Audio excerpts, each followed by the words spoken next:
Hey everybody, and welcome back to the channel. Today we're doing something a little bit different. This is XCOM, Enemy Unknown. And this is, of course, not a tabletop game at all. This is a video game. And as I mentioned in my latest vlog, I have been kind of getting back into video games a little bit. And this is primarily because I was sick and not really feeling up to socializing with other people while playing tabletop games. And because of this, I sort of was reminded as to what it was that I loved about this game, and I thought I would share it with you because there is a lot of crossover between what you can do in this game and a tabletop game. So why don't I just kind of walk you through some of the elements of this game, and then we'll do a mission and then call it a day. So in XCOM, you are in charge of a group that is responsible for protecting the world from alien invasion. And this is your base right here. And the kind of cool thing about this is that you get some control over building that base. So for example, we'll jump over to engineering, and then we'll look at the buy facilities. We've still got some room to grow up here, but if we really want to expand our facilities, we're going to have to start excavating beneath the base. Unfortunately, the deeper we go, the more it's going to cost. So this is a representation of your base and the various areas where you can build. You're never going to fill out this whole map. The game that I'm playing right here is actually one of my old save games from a campaign that I just finished and successfully completed, I should say. And as you can see over here, we've got an officer training school. I'm building an alien containment facility. I have a satellite uplink and an access lift, and that's kind of it. And this is just the sort of extra things that I've added on to the base. Really, the only thing I've added on to the base is this alien containment. In this particular game, it already came with the officer training school, but in other difficulty levels, you would not get that to start with. And then if I wanted to, I could build an access lift so I can get down into the lower levels, and I can also excavate areas so I can get to all of this level. And that's going to take 5 days to do each of these things, and I've got 2 days left on my alien containment system.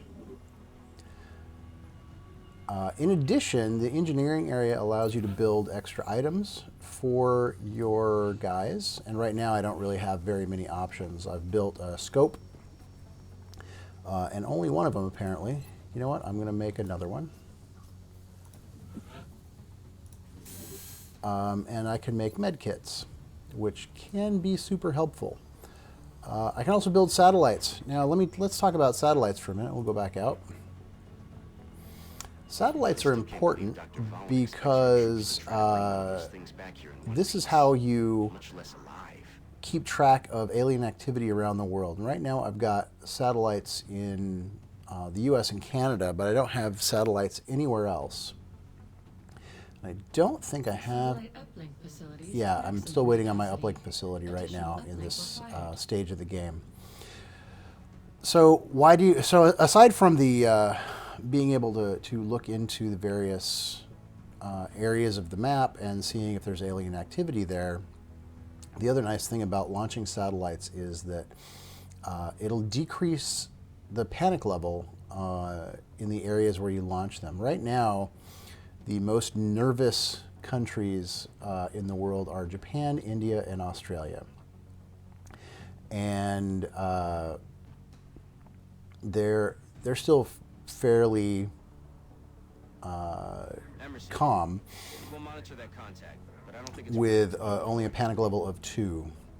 Once it hits to 5, they reach full panic, and if you go to the end of the month with a country at that level, they'll tend to just back out of the whole program entirely and stop giving you money.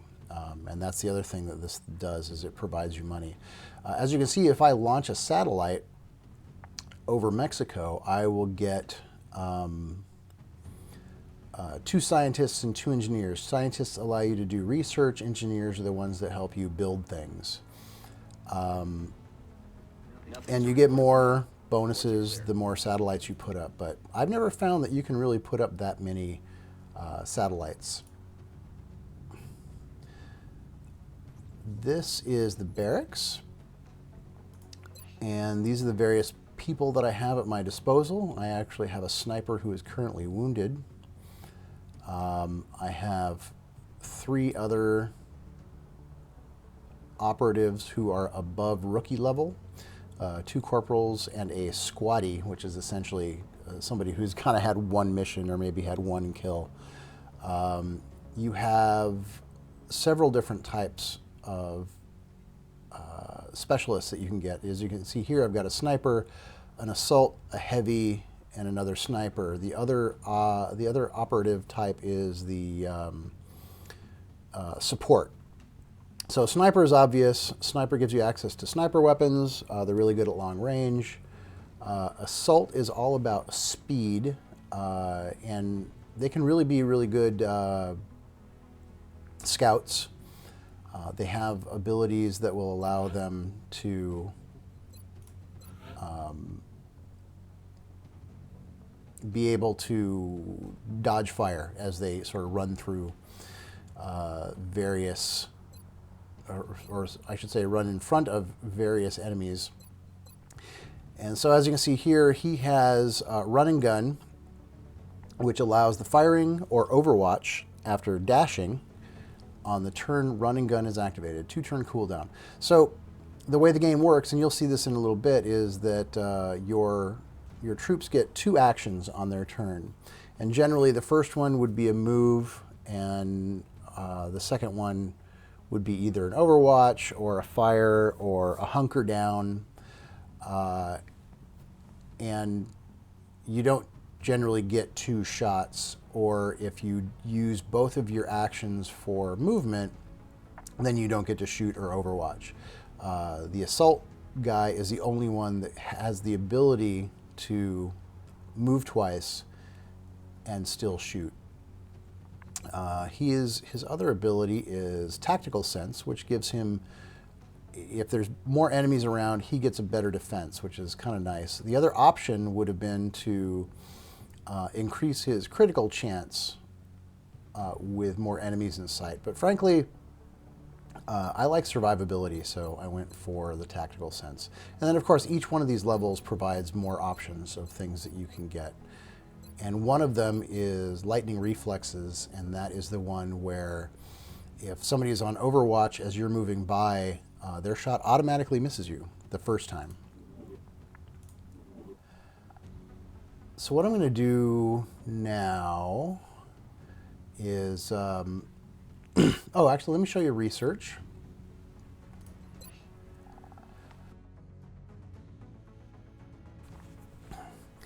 I'm currently researching an arc thrower. An arc thrower is a weapon that you use to stun enemies so that you can bring them back and question them.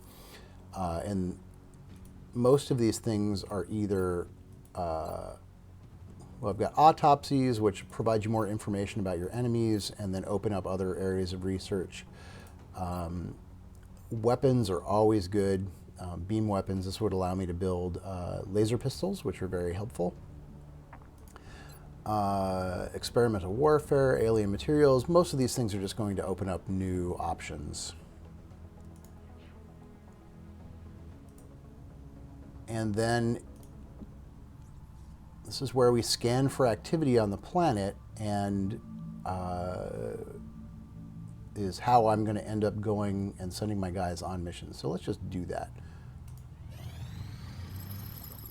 Okay, finished my research, so I'm going to go over there, look at the, oh, we finished the arc thrower. It's going to tell me a bit about that. It's going to tell me I can now build them. I am going to do an autopsy on the Thin Man. The Tall One has, up until this point, been unofficially referred to as the Thin Man. Initial testing has revealed a concerted effort by the aliens to modify this specimen's genetic structure in such a way as to make it appear human. However, on closer inspection, they seem to have had some trouble concealing the eyes, which appear to be reptilian in nature. All right, so that's going to take a few days. And so back to scanning for activity.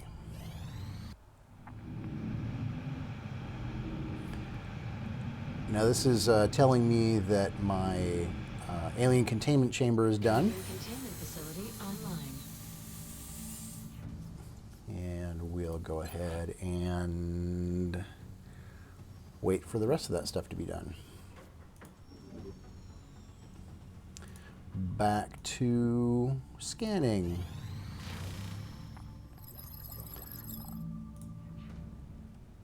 Thin Man autopsy is complete. That didn't seem to open up anything else. You know what? Let's get beam weapons. It's going to take a little while. I agree. That does seem to be the most pressing of our current research options. We'll begin immediately. I will notify you when a complete report is available.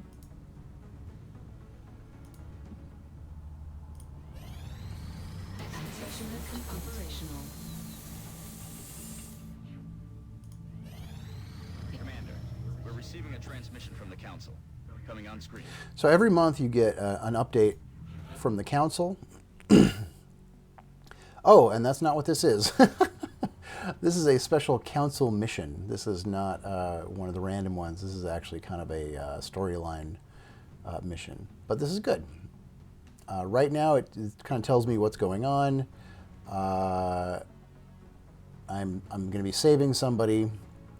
And if I'm successful, I'm going to get $191 panic reduction in the area that the mission takes place in, and a new recruit. And I'll get an assault at the sergeant level, which is really good. We are confident that you will handle. All right, so right here you can see I've got four units that I can bring to the mission. This will actually be able to be upgraded to 6 in total. If I use the officer training school. So right now I'm just going to go take a look at each of these guys and see what our possibilities are for loadout. I don't have too many options here, as this is still pretty early in the campaign. The body armor, this is their basic body armor. His main weapon is the light machine gun. He doesn't have access to anything else yet. Rocket launcher, as far as I know, that never changes. And so he can either carry a grenade, add a scope, or take a med kit. And I think he's just going to keep the grenade for now.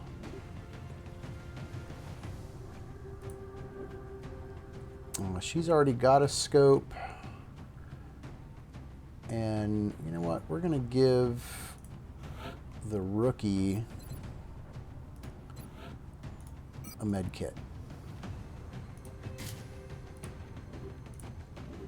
And we're going to launch our mission.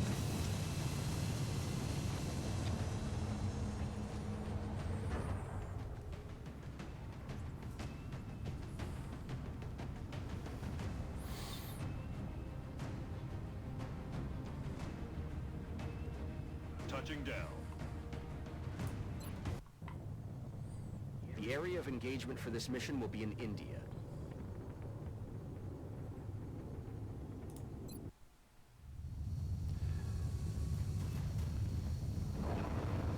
Oh, this is perfect. This is actually one of my favorite map types. UN official Peter Van Dorn This is and his entourage were caught in an explosion an that overpass. decimated a nearby bridge, and we're picking up And hostiles this is converging one in the that area. every time I We need you to see confirm Mr. Van Dorn this is still map, alive I and am bring him back safe before the whole place is I'm overrun. very much encouraged to New try to objective create something received. like this Hey, friendly's in over here. for a tabletop game, just because it looks really cool. It's very contained, and it seems really doable. Looks very cool. Anyway, so let's go through and look at how the game works. You can cycle through your various people, and you can see this little blue line. That is the limit of their first move. This yellow line is the limit of their second move, and for the most part, if they do that, that's all they're going to do that turn. So you kind of want to limit the amount that you're dashing, especially when you don't see any enemies. You don't know when you're going to reveal them. So here's all 4 of my guys. I'm just cycling through with the tab key. Let us start with our heavy. We'll just bring him up into cover. As you can see, there's a little shield next to all the places where he might move, or in some cases, no shield. That is showing, there it shows half cover. Let's see if I can find full cover anywhere. I don't think there is any full cover here. If there was an area where he might be fully concealed, then it would show a solid shield, but he's not going to get that. He moves up, and now he's got his second move he can do, or if you look at the bottom here, his options are fire. There's no target, so he's not going to do that. Overwatch, which of course means that if somebody moves in front of it, in his line of sight, he'll get to fire then. He can fire a rocket, he can throw a grenade, or he can hunker down. And hunker down essentially just means that he's not doing any other actions, but he's making himself a harder target. But we're not going to do anything just yet, because we might end up revealing somebody. We're going to use his run and gun ability so that you can see what that is like. All right, so now this means that he can move his full move. Oh, there's a full cover. And he's going to use that to move next to this civilian. You're the team here to get Van Dorn, right? You ran up ahead to find one of our men who got caught in the blast when those freaks hit the bridge. So he's just going to tell us a little bit more about where our target is. If you can go grab Van Dorn, we'll get you back to your aircraft. All right, and even though he dashed, he can still overwatch because he used his run and gun ability. Now, there's going to be a couple of turns before he gets to do that again. All right, let's take our sniper. We're going to look around, see. Yeah, I think her best bet is behind this car door. And then our other rookie. Can't quite make it to that car door. That seems pretty good right there. You might notice that this is a grid-based game. Although when the characters move, they don't sort of adhere to the grid. They are actually working on a grid. So we're going to overwatch the rest. Oh, you can't overwatch because sniper rifle can't move and fire. So she's just going to hunker down. He is going to overwatch. And that is our turn.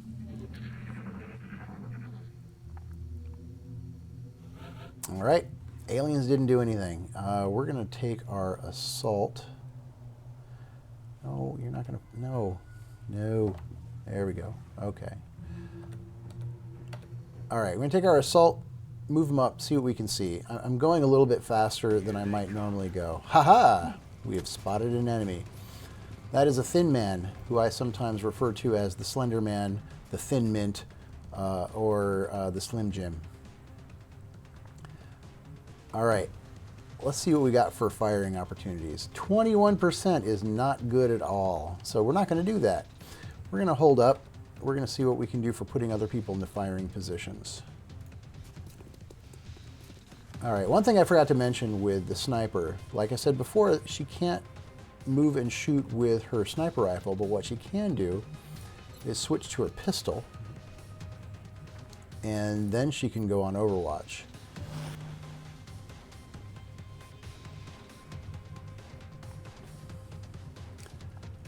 Let's put you on the other side of that wreck, and you can be on Overwatch. You know what? You're just going to be on Overwatch. You're not going to fire at anything. And we're going to move you up to this car door. And you're on Overwatch. So if you're not feeling it yet, I mean, this is very much like playing a tabletop game, but in some ways it's the best kind of tabletop miniatures game. It's got the cool campaign system. It's a skirmish game. You know, you've got just a small number of figures to deal with. They each have their own abilities. The terrain is fantastic. The game has a storyline to it. It's not real strong. It's got an overarching plot. You do get to feel some. You get some empathy with your troops. Uh-oh, he was on Overwatch. Whew, that was lucky.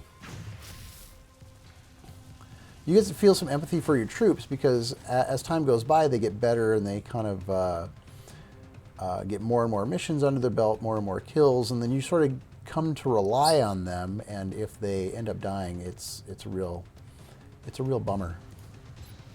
68% is pretty good. We're going to do that. 1 point of damage. Well, that is not great. Are you any better off? No, still 21%. And there's no... Oh, you know what? We're going to rush over to here. Maybe we can get a better angle on you. Slightly. What about with the pistol? 53. We'll do that. I'll go for that. Ugh. Still not dead. There's a possibility. They do 1 to 3 points of damage, and both of them did 1 point. All right, he's going to dash up because he's going to be able to get full cover here. And I don't think... You know what? Let's actually... No, we're going to go here, see if he gets a shot. Nope. No shot, so he's going to move up. And... Let's check this. Oh, looks like you're probably too far away. That's right, we'll go on Overwatch, and we'll call it a turn. These guys are really scary. They do a lot of damage. They have an ability to throw poison, which doesn't really need to hit. It's an automatic thing. If they have range, they automatically hit. All right, Sniper's got a shot now. Although, frankly, we don't need to waste the ammo. He's got she's got a special ability called Headshot, which gives her a better chance of a critical, but she doesn't need it. Frankly, she doesn't even need to use the sniper rifle, which actually takes ammo. So she's just going to use her pistol. Oh, that was unfortunate. What about you? 55%. Go for it. There we go. And then he explodes into a ball of poison.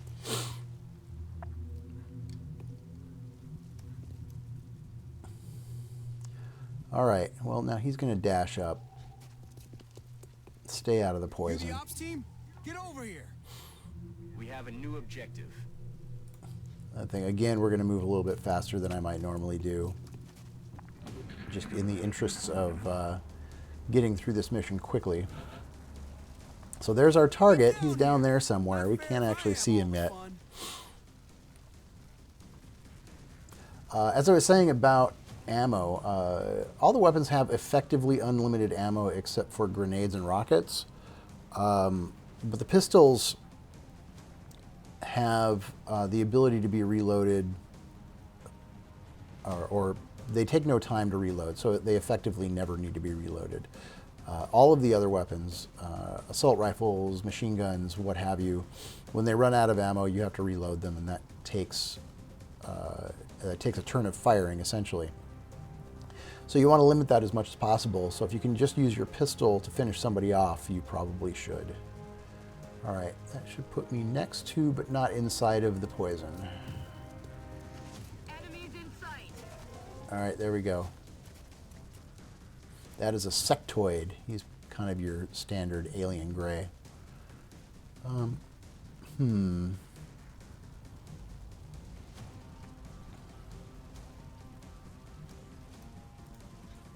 run him up really far. Don't go into the poison. Good job. Oh, you can move up and fire? Well, let's do that. Oh, and he's got a good chance, too. Excellent. All right, everybody can move up. We'll just put you on Overwatch right away. I get in a bad habit of overwatching people before I've fully viewed the situation, and that can be bad because if you move somebody their first move and then move around and a situation comes up where rather than having them fire at the first thing that moves, you can actually choose how you want to do that. That's probably better off than just letting it fire at whatever. Here they come. Thank God you're here. I'm still breathing, but I can't say the same for a lot of All my right, we got a boys. couple of enemies, Let's get little out of here sectoids before over any more of there, those things show up. but we've reached our We should get the VIP back to the Sky Ranger on the double. escort target. So Objectives he'll updated. he'll become a unit that we can now move. He doesn't shoot, but at least now we can control him. All right, we need to move everybody up so that we can get some shots. But you don't have any shots, so Overwatch.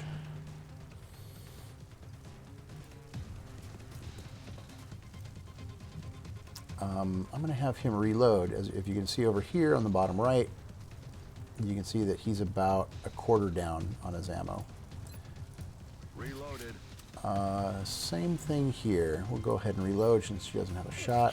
I don't know what outfit you're from, but I haven't seen gear like that before. All right, so this is Dorn. He's the guy we're protecting. He doesn't shoot, so we can put him wherever we want and feel pretty safe about it. We're going to put him... There is no full cover. We'll put him here. Stay alert, Striker. Seems reasonably We've got safe. Hostile forces about to hit your position. Got to make sure not to let him get too far away from us, though, because enemies could drop in behind. Like that.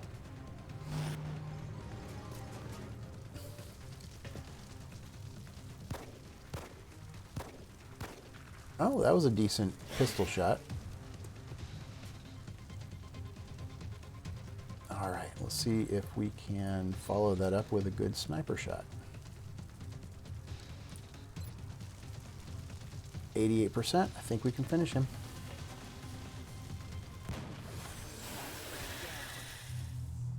Excellent. All right, we need to get that guy back out of there.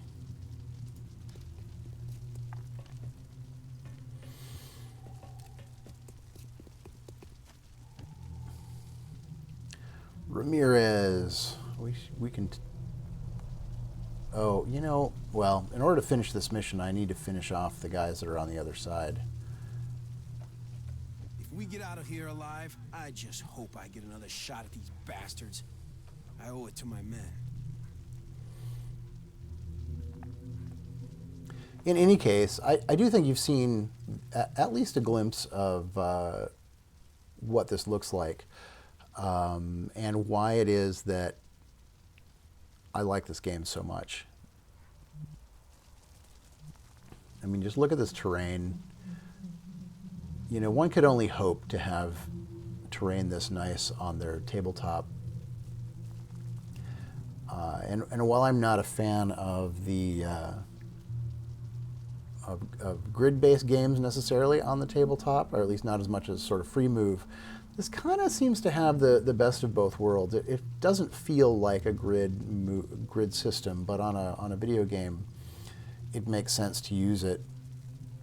Although you could use hexes or what have you. But in any case, this works out just fine. It never doesn't usually feel like a grid-based game. The only time you can really feel it is when you're trying to get a flanking angle on somebody. You know, if you're trying to get around somebody's cover in such a way that they're not getting any benefit from that cover, then you start feeling the grid. But otherwise, you don't really think about it too much. The campaign system is super fun.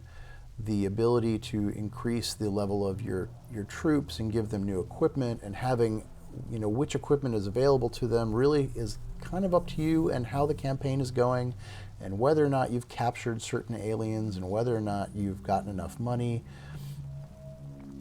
It creates a really amazing tension in the game. When I finished up this campaign last night, it ended on board an alien spacecraft, and the final battle was super tense right up until the end. And in fact, at the end of the mission, every one of my troops was seriously wounded, and they kind of had to go all out and hope for the best in order to secure their victory, which they did. And the whole thing was just very, very epic. So that is just one of the reasons why I keep coming back to this game over and over again.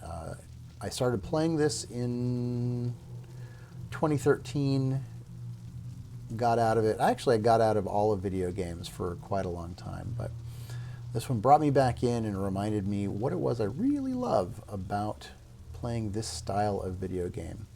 In any case, if this looks like something you might be into, it's available on Steam. And if you can wait until one of their sales, it frequently comes on sale for the incredibly low amount of somewhere in the neighborhood of $7 or $8 for the main game and all of its expansions. Not on sale, it's about $50 for the main game and all of the expansions. And that is still worth it, in my opinion. I'd be tempted to do it if I were you, is what I'm saying. The sequel, XCOM 2, is scheduled to come out in February, and it is pre-ordering right now. There is also apparently a version for this for the iPad. I've not played it, but I've heard good things. Apparently the frame rate isn't all that it could be, but it is still this game, and is still really fun. So take a look. In any case, I hope you found that interesting, and I may be doing a campaign on the side. I've already been getting some good feedback from people that they think that they might want to see more video game coverage. And so one of the things I'm thinking is that maybe I run through a campaign of this game using the expansion, which I have not done yet. In fact, this was last night was the first time I finished the main game all the way through to the end. Usually I lose. But that's it. Definitely comment to let me know whether or not you found this useful, whether or not you think you're going to get it. Do you already play the game? Do you like it? Do you think other people would like it? And let me know if you want to see more video games in the future. But that's going to end it for now. And thank you for watching, and I will talk to you all later.